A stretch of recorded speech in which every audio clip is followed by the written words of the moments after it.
Hi, everybody. Welcome to my session about media projects in the classroom. This is Lights, Camera, Action, Media Projects for Remote Learning. My name is Nikki Bradenberg, and I work for Montana PBS. I'm the Director of Education.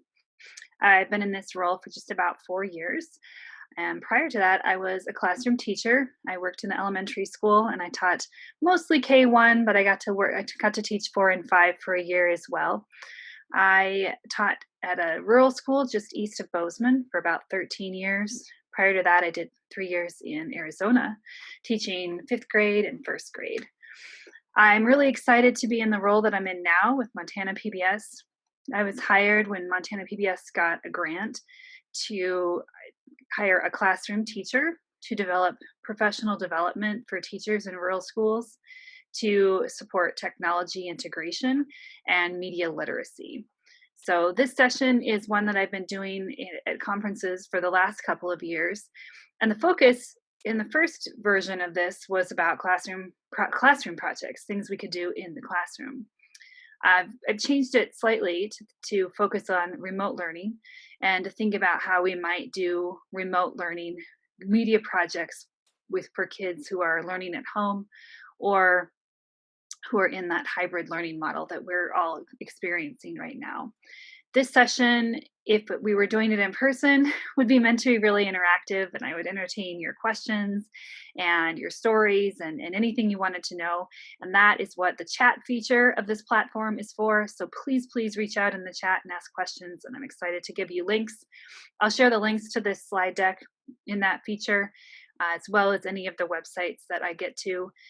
These slides are hyperlinked, and I'll indicate where those hyperlinks are and show you some of those websites. I hope that this slide presentation will be a resource for you even after the conference ends. Don't hesitate to reach out to me on email or Twitter if you have any questions or things you want to share. I'm here to help, and that's my job. And I'm always excited when teachers who attend my sessions follow up with me for more information. So today we're going to talk about video and media projects, why we should use them and what the value can be, how they can be used, how they might fit into our remote learning plans. I've got some examples and stories to tell about media projects, and I have lots and lots of resources to share. So the first thing I want to do is show you this video, which was created by the Media Education Lab, which is a free online resource for educators who are looking to improve digital literacy skills in their schools. This helps us to really start to think about digital learning and media creation and why it's something that we should use in the schools. And spoiler alert, when we have kids create digital media, they develop their digital literacy at the same time. So let's take a peek at this video. You can't learn to drive a car just by watching someone drive. You have to practice driving yourself to learn to be a responsible driver. It's the same thing with becoming a lifelong learner and a responsible communicator in a digital age. When students create media to demonstrate their learning, they really learn. But today, there are so many different forms of expression and communication available. How do students learn to create media to express their developing knowledge and understanding of any subject or content matter? And how do teachers manage the learning process? You don't have to be a communication professional or techie for your students to express their knowledge through media creations. Create to Learn Online is just what you need. Today, with free and low-cost digital tools, you and your students can compose videos, blogs, and websites, remixes, podcasts, screencasts, infographics, animation, and remixes. Based on the book by Renee Hobbs, Create to Learn Online is a free website that helps both instructors and students. The end of that video gets a little bit more into promoting the Create to Learn website and book, and we'll talk about that a little bit more. That's certainly just one of the resources I'll be sharing today. But I like to show that because of the first part of the video where we look at the power of student-created media and how that really does improve digital literacy and give students a voice with a larger, authentic audience. So I've always loved media in the classroom, and in my work with Montana PBS and visiting classrooms all over Montana, I've had the privilege of working with kids. And this is a kindergarten class working on a green screen activity. I've done these green screen activities all the way up to high school, where we just bring the green sheet in and we use an app called Do Ink Green Screen to let the students make and edit their own videos using the green screen background. This is so engaging. It's such a great opportunity for kids to show what they know and their better understanding of the content. It allows for differentiation. Kids who have the skills and the ability will make better videos. Kids will make exactly what they're capable of making when we do media projects, and it allows them to work at their level and at their pace. They build a strong homeschool connection. It is so fun for parents to see these kinds of projects. They are far more interesting to look at as a parent than a worksheet, I'll say that. It also, I think, in a remote learning environment, giving kids who have the tools at home, learning in that environment to make something out of media, there's the opportunity to involve the whole family in the creation of that media, which really improves the connection between home and school. And it's such a powerful strategy. So much goes into the creation of media beyond content. And as students create, they have to do things over and over again and practice and modify and plan. And they're all really invested in doing that because they're really excited about the final product and about sharing that final product with an audience at the end. So, as the video alluded to, this session is inspired by the work of Renee Hobbs, who is a leading expert in the area of media literacy. And I highly recommend her book, Create to Learn, which is an introduction to digital literacy. It looks and feels a little bit like a textbook, but it's very easy to read and offers some very practical resources for teachers at all levels. I think she probably wrote it for a higher education audience, but reading it, I think it has implication for our K-12 educators as well. In the book, she talks about the 9 types of media that we can have students create. And I think what often when we hear media, one of two things happens when we say media. First, we get this image of our mind of like a newscaster with a camera walking around putting a microphone in someone's face. And we think of them, that's what media is. And that is a form of media, but media is actually anything that we create and share with an audience in some form. Digital media, obviously, is anything we create using digital tools and share with a digital audience. And there are actually 9 different types of media we can create. I think we often get stuck at video, which is probably one of the most powerful types of media that can be created. But if you look at this list, there are so many other amazing types of media that students could create to show what they're learning. I think blogs are my very favorite thing to create with students. I had a blog using the platform Kid Blog with my K1 class, and we used that app on an iPad, and we took photos of the things that we did in the classroom, and we captioned those photos.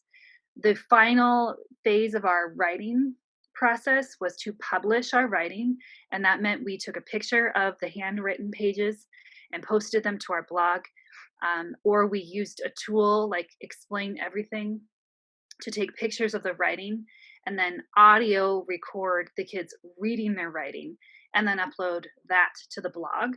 We had readers, which were the people that looked at our blog posts, and they left us comments. It was an amazing motivation tool for getting my students to edit and modify their writing because they knew they were writing for an audience outside of just me. I asked all kinds of adults in our community to comment on our blog. The principal, grandmas and grandpas, friends, neighbors, my own in-laws, my own mom, all looked at our class blog and gave my kids feedback. It was such an amazing opportunity for them to write and share their work outside of our classroom walls. So if you're not blogging already, I think it's an amazing tool, especially for remote learning. They can blog at home, they can blog at school. And there are so many amazing platforms that are free and easy to use and have very few login steps that kids can get that great practice writing for an online audience as early as kindergarten if they want to. Digital and audio podcasting. I think audio is becoming really popular, even more popular than video. In public media, we've done some research about and looking at podcasting, and we're learning that watching a 3-hour documentary has less appeal to audiences anymore. They prefer shorter, bite-sized video in that 10 to 15-minute chunks that are streamable. However, they will listen to a 3-hour podcast, which is very interesting. So we look at opportunities for longer form content in a podcast style because people like to multitask when they listen to podcasts. They can do the laundry, they can drive places. So listening to podcasts with students, having them observe the different techniques that go into making a great podcast that's very interesting, and then encouraging them to compose their own is a really worthwhile practice. Images are something not to be taken lightly. I think visual literacy is something we must stress with our students. We can do some great things with a smartphone or the webcam on a Chromebook with images, teaching kids technique about not only to take images, but then to go through and create and edit them using different filters and playing with lighting. Data visualization gets us into infographics. There are so many free tools available for helping kids visualize data using images and text and symbols. Infographics are all over social media. They're a great way to tell the story in a quick, easy to digest way. Having kids communicate data using an infographic is a really powerful tool. Vlogs and screencasts are probably something you as teachers feel very familiar with by now. If you've been teaching to an online class in some form or another, you've probably created a screencast or two. I would encourage you to have your students do that if you haven't already. They can use the same tools that you're using. It's as simple as making a Google slide presentation and talking over those slides and recording yourself doing it. This right now would be considered a screencast where you're looking at my slides and I'm talking in the corner. A vlog tends to feel a little bit more like a blog post, has a little bit more of an opinion behind it, but it's an opportunity for kids to, instead of writing, using oral communication to get their ideas across. Animation is so much fun, and I'll show you a couple of the apps for animation. We can go with Google Slides, allows us to do animation, or we can get apps such as Stop Motion Studio or Flip a Clip is a great one on the Chromebook for students to really work through how to make something move across the screen. It takes a lot of time, takes a lot of practice, takes a lot of patience, but students who are interested in animation will get it done. Remix is really exciting. You've probably seen Remix on YouTube before, where we blend images and video and take someone else's work and mix it with another. This is a fun thing for kids to do. It's also an opportunity to talk about copyright and permissions and making sure that we're being respectful to original authors. There is the right way to do it. Social media is, of course, something that we all know about because we all participate in it on a regular basis. We may not think about what it takes to make a really engaging social media post or further back a social media strategy. So most organizations, Montana PBS included, have hired people who are in charge of managing the social media for that organization. These are people that are journalists and graphic designers and coders, and they bring all those talents to oversee the social media for an organization because that's PR now. Digital communication has replaced a lot of other types of advertising. A lot of tech companies don't hire people to answer the phone and help people with their issues. They just manage their social media. So I always tell teachers that if you are having trouble with a tool, get on Twitter and send that company a message and they will get back to you very quickly because they have people working on that. So helping students really dissect a good post either on Facebook or Instagram or whatever platform they're interested in, and think about the type of language that needs to be used, the type of image that should be used, and to really compare and contrast the platforms, what their purpose is, who their audience is, and how you might create a social media strategy across multiple platforms to create a certain type of audience. Really interesting way to look at content.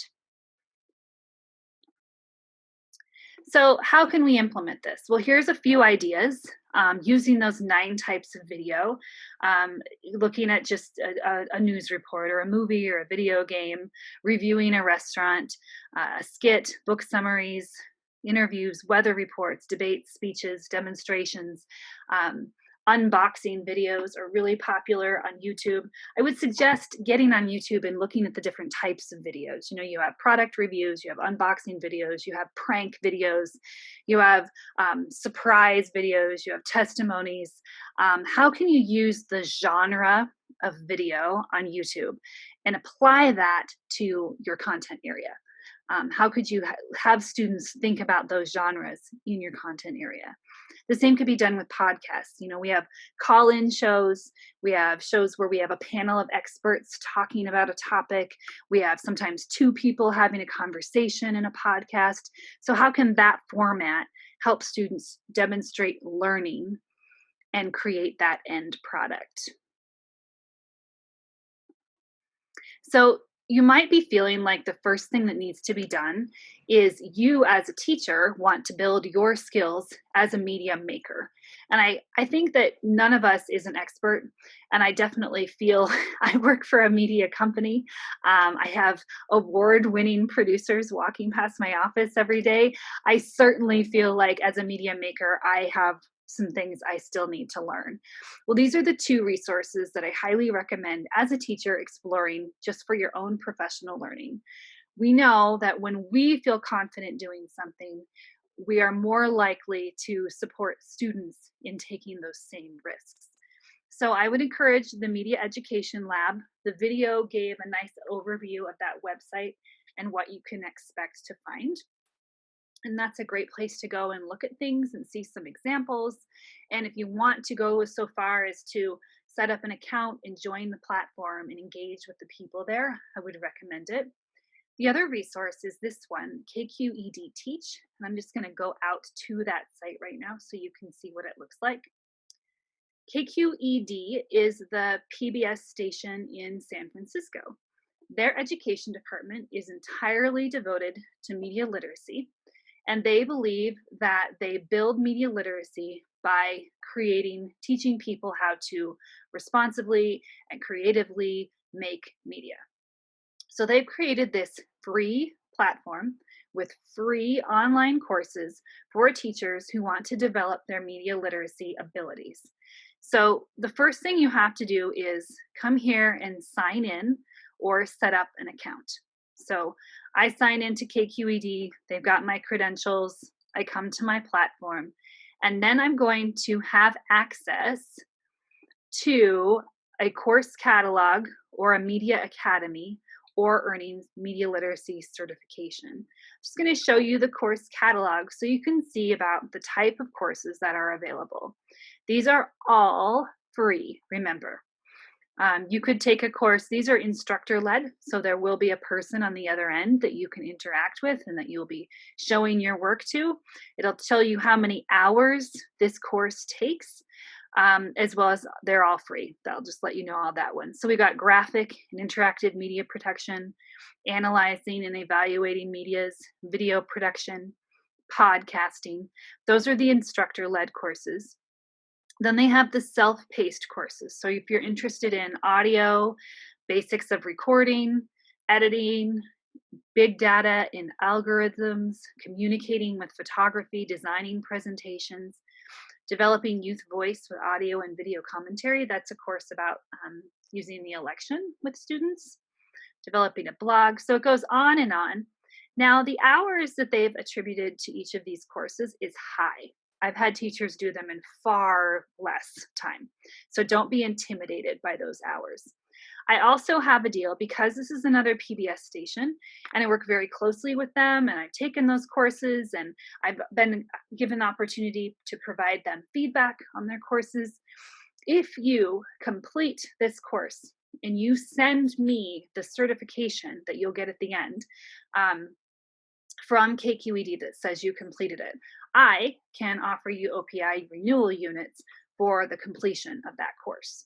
So if that's something you're interested in doing and you'd like to earn those renewal units towards certification, this is a great way to do that and I highly recommend it. So I'm gonna go back to my slides here. And those are your two places to build your teacher skills. And then I'm just going to talk to you through some of the tools that can be used for media making. My hope is that some of these tools are already being used with your students. They're things that you've already thought of to use. You've already kind of incorporated them before, or maybe you've seen them in years past. This is not an exhaustive list. There's certainly a lot more out there, but these are the ones that I think give you the options to make the 9 types of media if you're interested in making that a goal. If the tool has an asterisk next to it, that means it's really a K-12 goal. It doesn't belong in one category or the other. It could be used quite possibly by K-12, and I have seen it. I personally used it myself or been in a classroom where it was being used by a K-12 student. For this one, Seesaw I think is wonderful, and I think a lot of primary teachers are using it this year.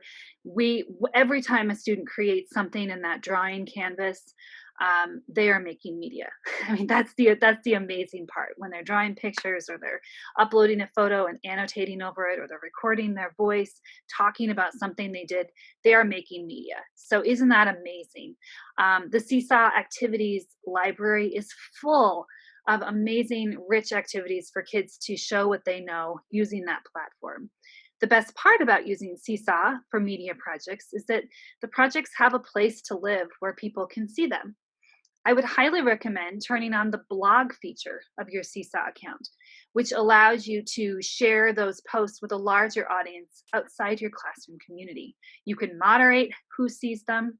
You can password protect the blogs so that you really can have control over who sees the content, but give your kids a larger audience outside of your classroom by using the blog.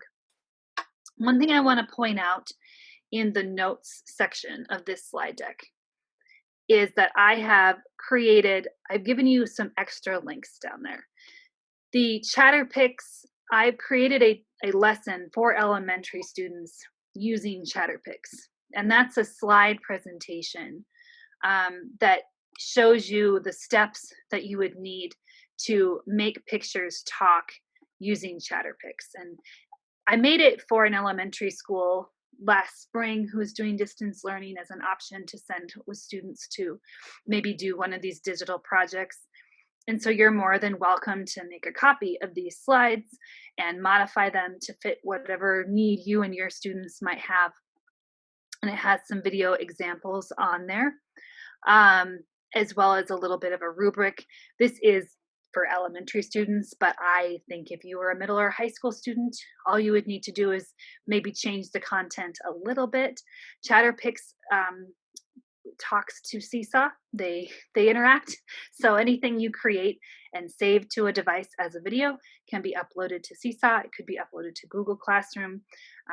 Chatterpix is such a cool tool because it just allows you to take a picture, draw a line, and make a mouth and make that picture talk. So that link at the bottom there for Chatterpix lesson takes you to that slide presentation.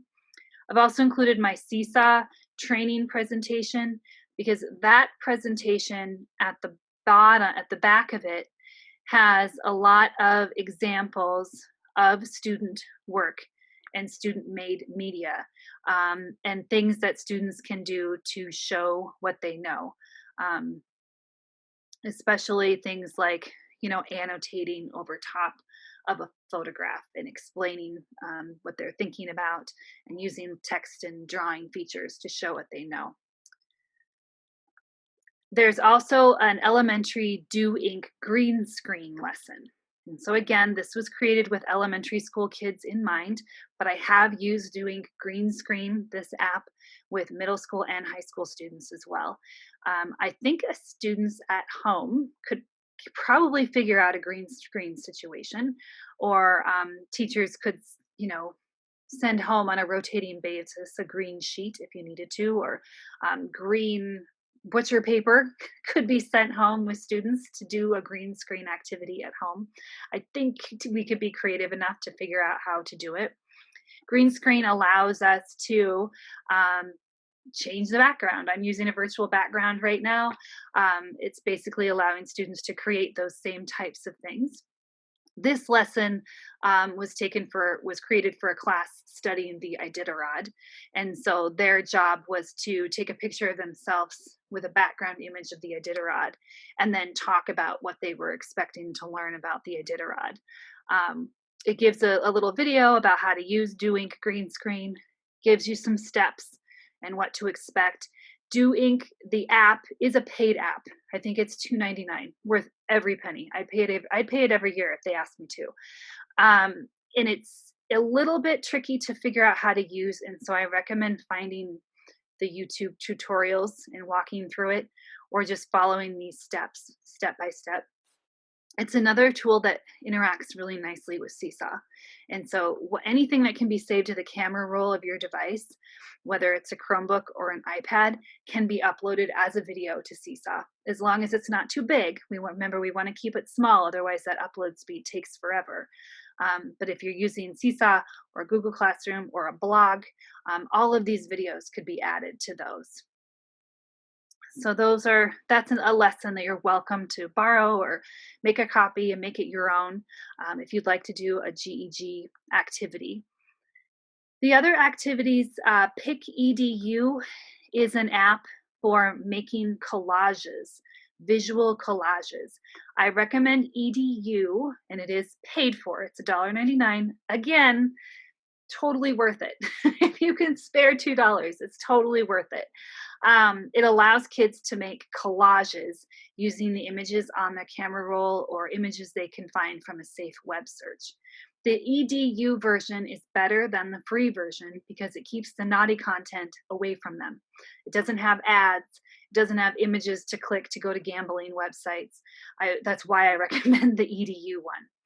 Kids can create things like this. They can make freestyle collages, draw on them, search for images, and use stickers. This is visual media, so this doesn't move, it doesn't talk. It allows them to put a lot of their things together that follow a theme. It's a great one for infographics or imagery. So I highly recommend Pick Collage EDU. Which is just an iOS app. Shadow Puppet EDU follows along the same.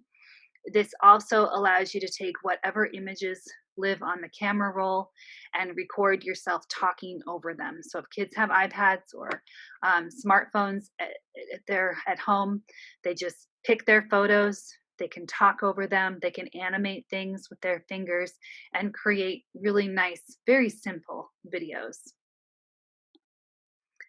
Over in the 512 version, WeVideo is the online web version of iMovie. They look very much the same. It also has a green screen tool built into it, so kids can make green screen videos. It has a limit, and so you can't make videos more than 5 minutes using WeVideo. Totally, 5 minutes is more than enough. Like, we don't want to watch movies more than 5 minutes. It's just too much, especially student-made stuff. So I don't know any teacher who has felt limited by that time amount on WeVideo. Stop Motion Studio is a stop motion animation app that allows students to take pictures and create stop motion projects. Poplet is a graphic organizer tool. It allows students to make word webs and graphic organizers. This is an online tool as well as an iPad tool or a tablet tool. So again, you just have to set up an account. If you're a Google school, it will use your Google to get there, and it allows you to take poplets out And we just double click and we've made a little popple. We can connect them to others. We can draw in them with some annotation tools. We can type text in them like this. We can get it big so we can see it. We can change the color and give it a different color and draw like that. We can also insert images into the popples, and it'll open up our Photos app or the Camera app, and we can connect things and make connections with other things like that. So making concept maps can be done with Popplet. It is one of those platforms that you can use for free. You have a limited number of Popplets that you can use for free. And once you upgrade for the paid option, of course, you have far more options. It does have a collaborative feature as well, so multiple kids could be working on the same Popplet, which has some potential for some cool projects. ThingLink allows students to insert media over top of an image. So this is a really cool example right here. This is a picture of a hummingbird. They've inserted an audio file with the sound of the hummingbird. Then they've inserted what is another image of another bird, and then inserted a map with where you might find hummingbirds. So kids can use ThingLink, or you as a teacher can use ThingLink to create interactive images that students can interact with. Canva is a wonderful design tool. So this is a beloved place for going to create infographics. So if you want your students to do anything with visual media, infographics, social media posts, designing reports and posters, flyers, all of that can be done here with Canva. Like some of the other tools I've mentioned, there's the free version that gives you a limited number of templates and designs. But then there's also an upgrade to a paid version that gives you more options. I always tell people to start with the free version, do what you can. If you feel really limited, think about upgrading. But most of these tools were built to meet your needs at the free level. So it does take a little practice to use Canva. And I think I found in having an external mouse has helped me to be more comfortable resizing things and dragging and dropping. It can be hard with the trackpad. So if you're getting kids involved in making visual activities, really look at seeing if they can use an external mouse for that. And then Flipgrid. Flipgrid is by far one of the most powerful tools for making media. It sort of checks all the boxes. It's collaborative, it's interactive, it allows for visual, it allows for video, it allows for kids to plan and edit or do things on the fly. It is free. And safe and allows you to get set up and have kids working within Flipgrid immediately. It allows for annotation over top of our images. We can share it, we can give each other feedback, we can start a conversation about media using Flipgrid. If you're not using Flipgrid yet, really consider implementing, whether you're home learning or remote or hybrid learning or in-person learning. It has powerful tools to get kids interacting and sharing their ideas, no matter what kind of a setting they're in. So consider Flipgrid as a new tool to try if you're not using it already. And like I said, I'm going to share more resources at the end for creating these media projects. This is certainly just like a bite-sized list to get you started with some tools that I think are really great. So here are my tips for assigning a project, a media project in this remote learning. And so obviously, depending on your setting, these tips may not work for you, but here's the recommendation. First of all, you've got to teach someone how to use the tools first. So before you can ever say, go out and make a green screen video, you've got to give them some instruction in how to use the green screen app and devote some time to that. I think tutorials are your greatest asset. And that's why, because kids can watch them over and over again. And I think the sooner we can train kids to find their own help using a tutorial, to listen to it on their own and find the answers to their questions over top of just waiting for my teacher to come show me, I think we're giving them a lifelong skill. So you can create your own tutorials or you can find and use someone else's. There is a good chance that a search on YouTube for Flipgrid tutorials for kids will give you exactly what you need.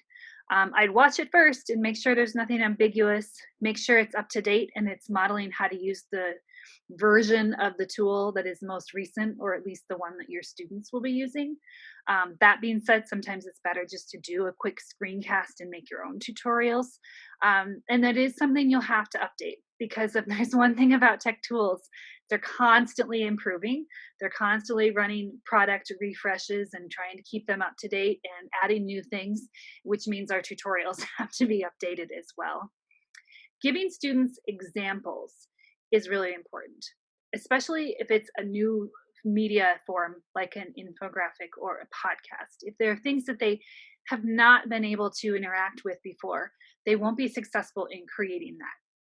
That's where the Media Education Lab is an excellent resource for you, because you can search all different examples of the different types of media and how to get to them. If you go back to the slide about those 9 types of media, and you click on the title in that slide, it's going to take you to the Media Education Lab Design Studio, and there'll be a tile for each of the 9 types of media. When you click on those, there should be some examples there of student creations of all 9 of those types.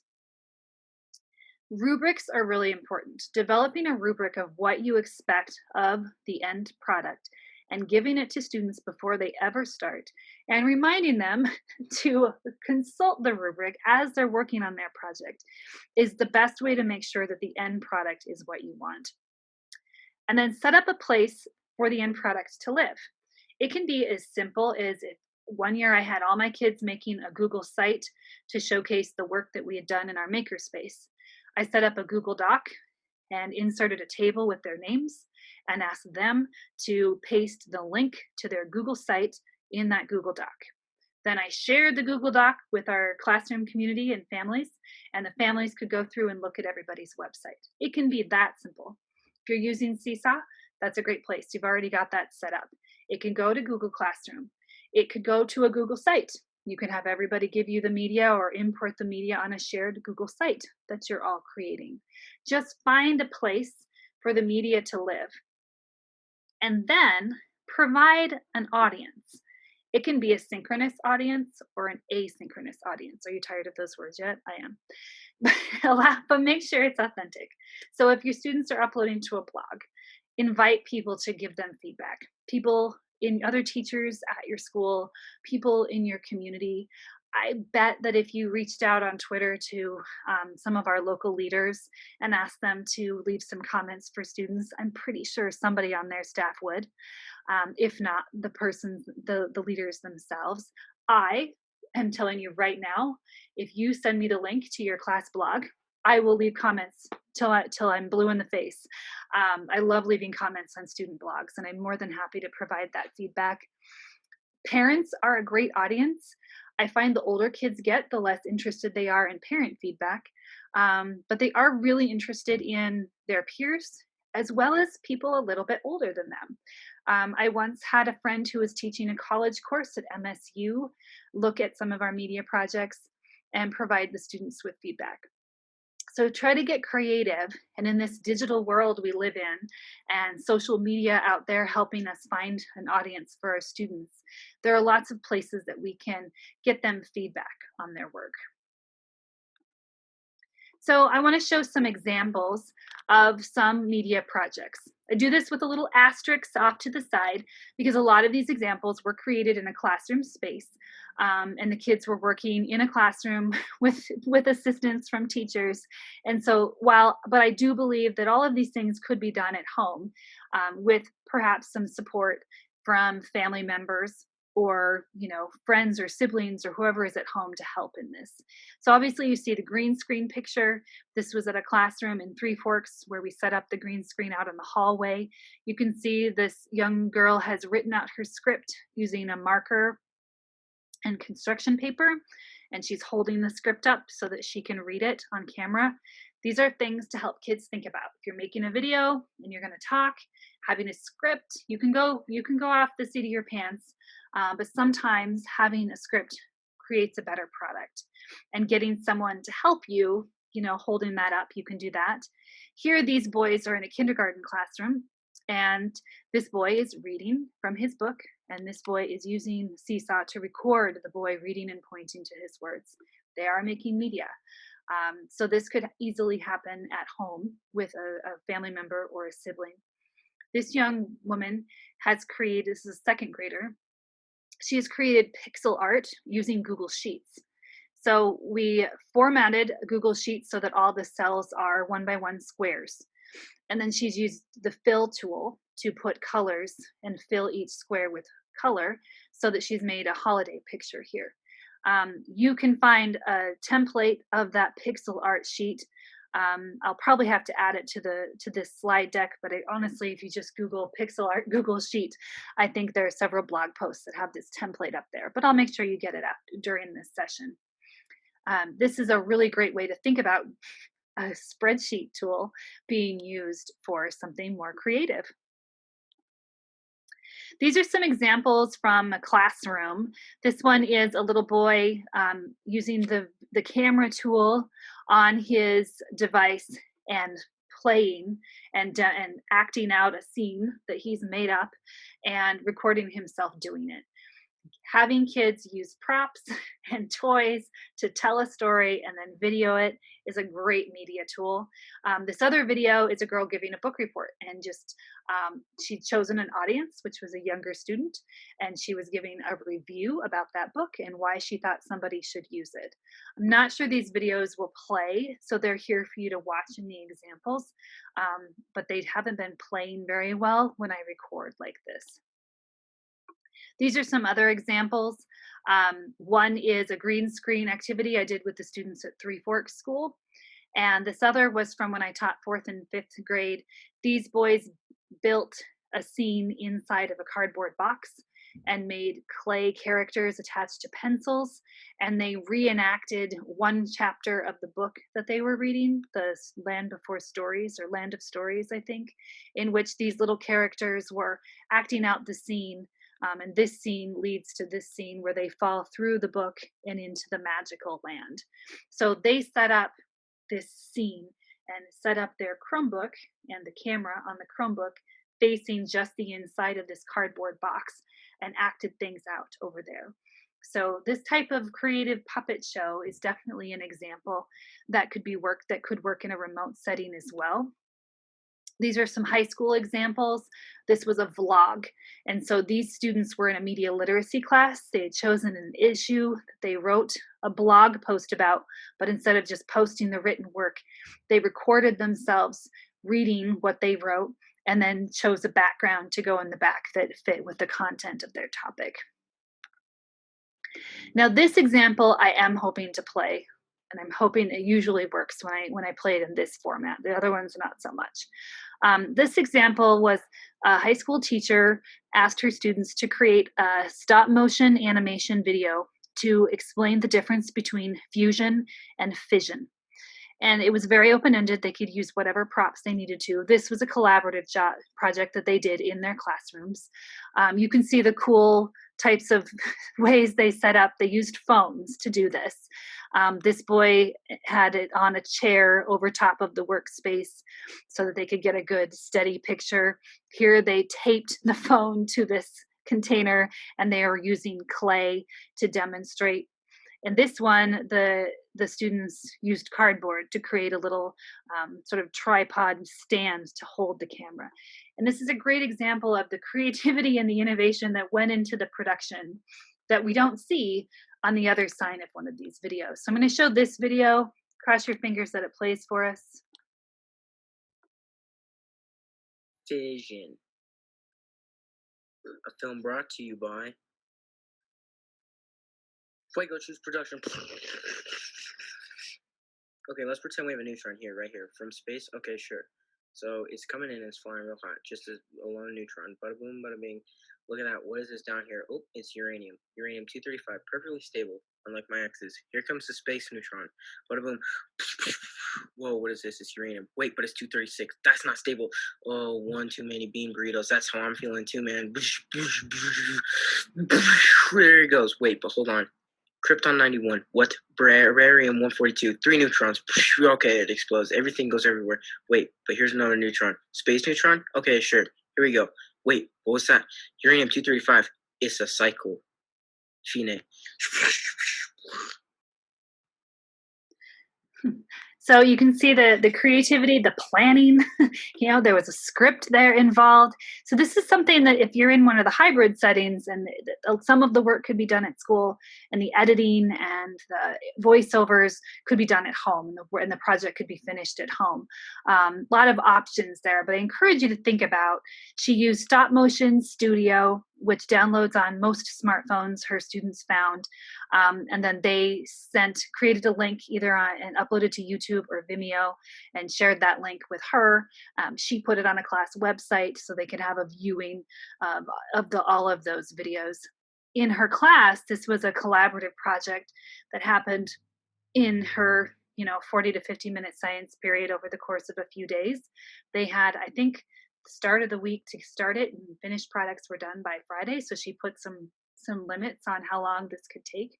And she got some good projects and some not so good projects. But I think the end result of the students understanding the difference between fusion and fission was definitely demonstrated. So the one thing that comes up a lot when I talk to teachers about media projects is the fact that the first time we do media projects, they aren't very good. The first videos I ever made were awful. I've recorded videos for this conference that I feel like could be a lot better. And the truth is, we just don't get good at making media projects unless we do more of them. Giving students a place to practice that skill in the classroom setting and with scaffolds and with rubrics and with feedback allows them to become better and more responsible media makers. So encourage yourself as teachers making media and your students that we're not striving for perfect. We're striving for a final product that meets our objectives, and that what we learn from the first one, we can take that lesson into the next one. There are a lot of things I learned in some of my early screencasts, some of the first webinars I ever did for teachers, some of the first blog posts I ever wrote that I used to do better creation later on. So the next part of this session is an opportunity for you to explore resources. So you'll see a link up here that you can put into your browser. It's just a shortened link, bit.ly/pbsfilm18. It's going to open up to a Google Drawing, which is just an interactive place where I put some resources for you to explore. If we were in a live session, I would put this up and tell you to just spend the rest of the session exploring these resources and kind of figuring out what you do within the classroom. For this session, I'm just going to give you a little tour of the Google Drawing. This is what it looks like. I've set it up this way because the creation of media is not a linear process. And one thing that I've learned working for Montana PBS and with the producers there is that every producer has their own way of creating media. They don't follow a prescription or a recipe. It really depends on the content they're creating. It all starts with planning first. They put a lot of planning into the media. And so if you go to planning first, it's going to open up a Google Doc, which is a getting started making media in the classroom. You're going to find more examples there, more links to ideas, types of projects you can do. There are even links to whole media lesson plans that you might want to try and implement. Once you've got your plan and you've decided, these are the objectives, this is what I want kids to learn, this is the product I want them to create to demonstrate that learning, then you can choose any of the steps in media production that you think work for your students. So if storyboarding is something you would like students to practice because it's a great way for them to plan their work, you can click on storyboarding and another Google Doc will open that gives you some resources for doing storyboarding with your students. Now, the producers I work with don't do a lot of storyboarding. It's not part of their process. They were probably made to do it when they were going through training, but they don't find that it helps. That's not how they plan and do their work. Because a lot of them are doing either public affairs stories or documentaries where they don't really know exactly what the story looks like until they go out and start filming. So for a lot of our producers, they plan and then they go out in either filming if we're making video, or taking photos if we're taking pictures, or capturing audio if that's the type of media that we're looking for. So sometimes if a student, especially if it's a video project, just teaching them about some of the different types of film and the types of shots they can get, what B-roll is, the way B-roll tells a story in a video, going out and gathering that film and then coming back and looking to see what the story is based on that footage, going out and taking a bunch of pictures, or going out and writing, conducting some interviews and writing out responses, and then coming back and looking at it and figuring out what the story is. So this filming one will open up a document about filming and some resources you might need for that. Same for audio projects. So if you're interested in having kids capture audio and create podcasts, you can click on there, and that's going to go to a Google Doc about audio. Now, a lot of the producers I work with, they film or they capture their audio, and then they edit. Editing is the part that takes the longest. It's the part that is truly an art. I'm still not very good at editing myself, but this Google Doc will take you to some tools you can use for editing and some things you can do to support kids with editing.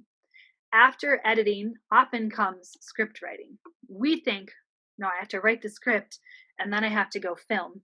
And if that's, if we're doing something like a scripted play, that would be the process. But a lot of our producers who create podcasts or create videos write the script once they have the media on hand, and they'll write that out. And that helps them with their post-production work, like adding subtitles or adding graphics or annotating with more information. So this link takes you to a Google Doc about script writing and some resources students could explore for that. And then, of course, viewing and listening. So this is just a few tips about giving students an audience for whatever they produce and whatever they make. So for the last part of this, if there's any time left at the end of this, I would encourage you to just spend some time going through all of those Google documents and looking for any types of resources that might help you plan media projects with your students.